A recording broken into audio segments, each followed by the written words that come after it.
Vous êtes là? Génial! Bonjour à tous et bienvenue sur ma chaîne Esti en Christ. J'espère que vous vous portez bien et bienvenue sur le format en toute intimité. Générique.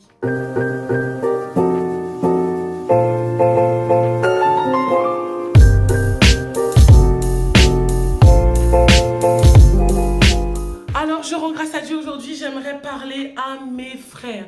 Je vous invite, mes frères ou mes sœurs, à regarder un replay de la dernière vidéo en toute intimité où je me suis directement adressée à mes sœurs.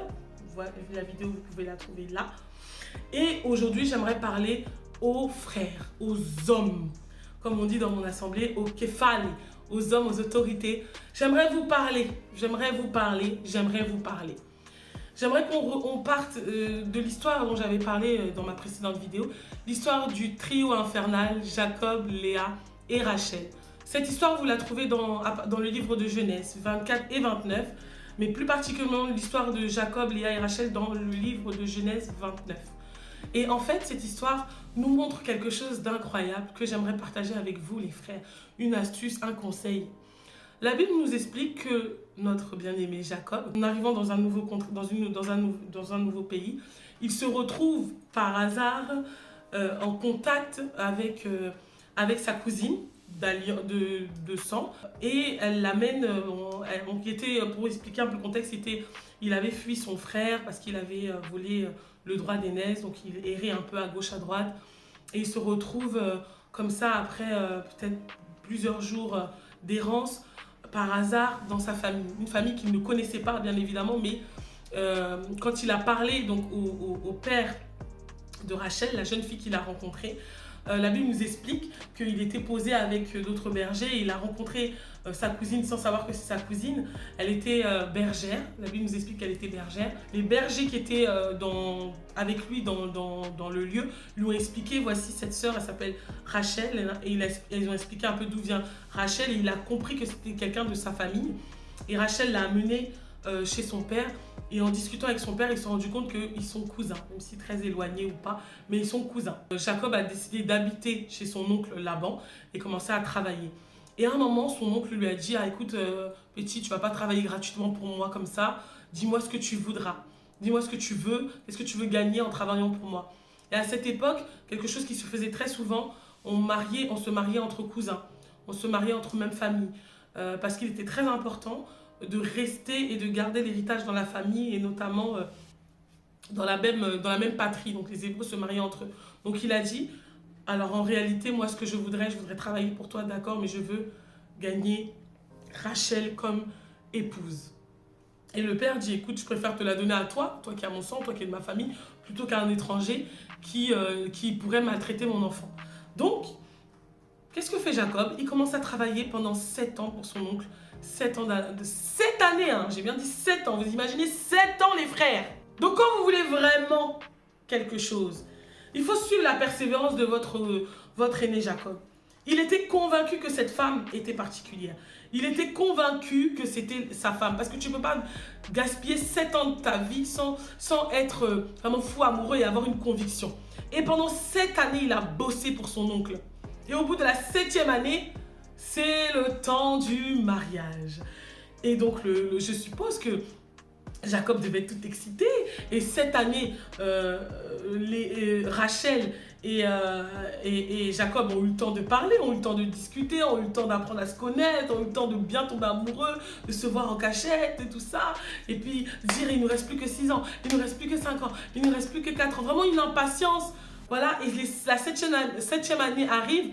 Et donc Jacob, à cette époque-là, les pères, les parents étaient des autorités qui déclaraient le mariage et qui déclenchaient le mariage dans la vie de leurs enfants. Donc le papa dit, écoute, ça fait 7 ans, c'est vrai, c'est le temps du mariage en gros. Donc je pense que Jacob a commencé à s'apprêter, il a mis son déodorant, j'extrapole, il commence à se faire beau gosse. Et il s'installe dans la nuit de noces, puisqu'à cette époque, pour dire qu'on est marié, il faut consommer. Il faut savoir que Rachel était donc vierge et elle attendait justement pour se marier, pour pouvoir pratiquer les relations sexuelles. Et vous savez ce qui se passe. Vous savez ce qui s'est passé. Je l'ai raconté dans l'histoire précédente. Il y a eu un micmac.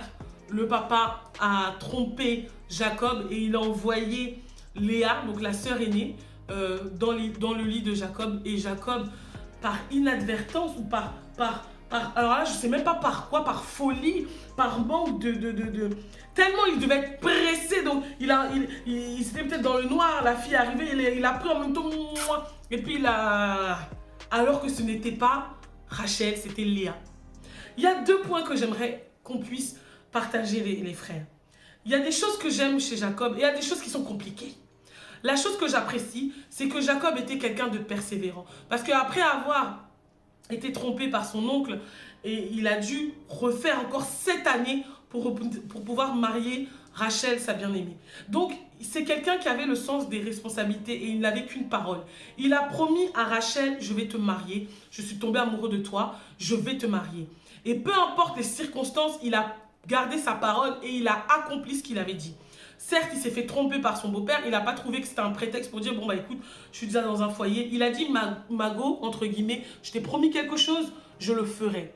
Les frères, nous les femmes, on est très attentives à ce que vous nous dites. Ce que vous nous dites entre et reste dans nos cœurs. Et on a besoin d'avoir des hommes fiables. Il faut que vous soyez des hommes de parole. Quand vous rentrez dans un engagement avec une sœur, c'est pas parce que la première difficulté ou les premiers soucis que vous allez fuir et casser tout ce que vous avez dit, toutes les promesses, tout est brisé. Non. Vous voyez Jacob, il a attendu 14 ans. Le deuxième point, c'est la persévérance. Jacob, il savait que c'était la femme de sa vie. Il a persévéré, il a travaillé 14 ans. Où sont les hommes comme ça aujourd'hui, qui sont prêts à tout pour obtenir ce qu'ils veulent parce qu'ils sont sûrs que c'est la femme de leur vie? Vous, aujourd'hui, on vous dit juste « Ah non, frère, je dois aller prier. » Ça y est, en même temps, vous perdez espoir.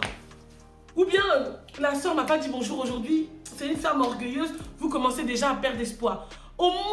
À la moindre difficulté, vous fuyez. Vous êtes des lâches. Les frères, soyez des Jacob, des persévérants. Il faut avoir une seule parole. Quand vous faites des promesses, quand vous faites des engagements, allez jusqu'au bout, même si ça doit mettre 14 ans. Deuxièmement, soyez persévérants. Ce n'est pas la première difficulté, vous allez fuir. Parce que la sœur, elle a fait ci, la sœur, elle a fait ça. Donc vous fuyez, vous allez prendre une autre. Mais vous êtes quel genre de frère? Vous êtes quel genre de frère? Soyez des Jacob persévérants et accomplissez ce que vos bouches ont dit. Amen. Mais il y a un autre côté aussi de Jacob qui était compliqué et je vous déconseille de pratiquer ces choses-là. Quand même, Jacob, il a fait 7 ans, on va dire, de fiançailles avec Rachel. Et quand c'est Léa qui est venue dans son lit, il n'était même pas capable de savoir que c'est Léa. Ça veut dire que pendant les 7 ans qu'il a fait de fiançailles, il n'a pas fait attention, il n'a pas appris à connaître réellement Rachel. Peut-être que c'est pour ça que Dieu lui a dit, tu vas encore faire 7 années. Parce que comment ça, je rentre dans ta chambre, même s'il fait nuit, tu dois reconnaître ma voix. Tu dois reconnaître mes cheveux, le minimum, ma voix. Ou mon parfum, mon odeur. Lui, il était tellement aveuglé dans l'obsession d'avoir ce qu'il veut qu'il n'a même pas fait attention. Est-ce que la personne que je touche est bien la bonne? Faites attention, mes frères.